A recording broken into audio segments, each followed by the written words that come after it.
ఈ కథ ఒక చిన్న పేద కుటుంబం గురించి.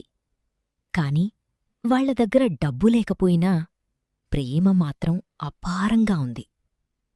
ఒక చిన్న ఇంట్లో తండ్రి, తల్లి మరియు వారి ఒక్కగానొక్క కొడుకు. ప్రతిరోజూ కొత్త పోరాటంతో ప్రారంభమవుతుంది. అయినా వాళ్ల ముఖాల్లో ఒక ఆశ ఉంటుంది. రేపు బావుంటుంది అన్న నమ్మకం ఉంటుంది. ఉదయం వెలుగు పడగానే తల్లి చిన్న వంటగదిలో పొయ్యిమీద అన్నం వండుతోంది. తండ్రి పనికి వెళ్లేందుకు సిద్ధమవుతున్నాడు. కొడుకు మాత్రం పాత పుస్తకాల్లో భవిష్యత్తు వెతుకుతున్నాడు. ఇంటి పరిస్థితి పేదదే అయినా ఆ ఇంట్లో ప్రేమ మాత్రం ధనవంతంగా ఉంది.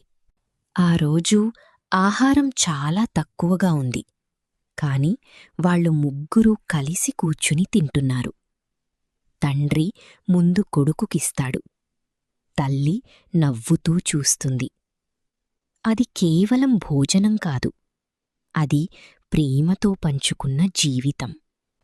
తండ్రి పనికోసం బయటకు బయలుదేరుతున్నాడు. చిన్న బ్యాగ్ చేతిలో ఉంది.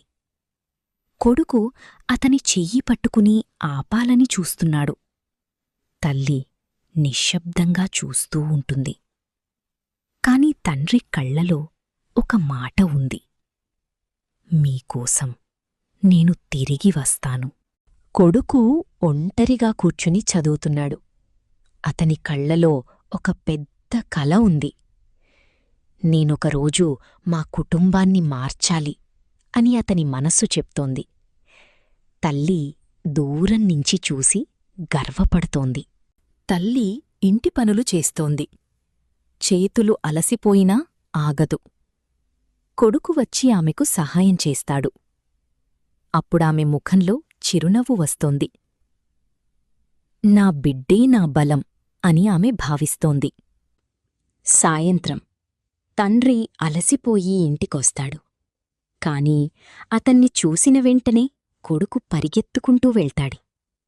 తల్లి తలుపు దగ్గర్నుంచే చూస్తుంది. ఆ క్షణంలో అన్ని కష్టాలూ మర్చిపోతారు.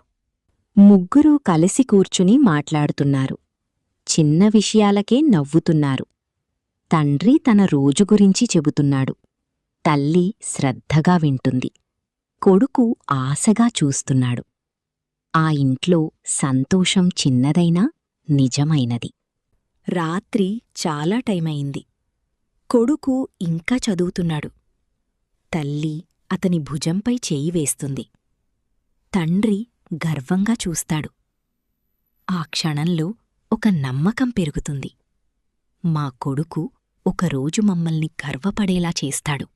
రాత్రి ముగ్గురూ కలిసి నిద్రపోతున్నారు. చిన్న గది అయినా పెద్ద ప్రేమతో నిండి ఉంది. బయట ప్రపంచం ఎంత కఠినమైనా సరే వాళ్ల కుటుంబం మాత్రం బలంగా ఉంది. ఎందుకంటే డబ్బు కాదు, కుటుంబమే నిజమైన సంపద. మీ జీవితంలో కూడా కష్టాలున్నా ఈ కుటుంబంలా కలిసి ఉంటే ఏదైనా సాధ్యం.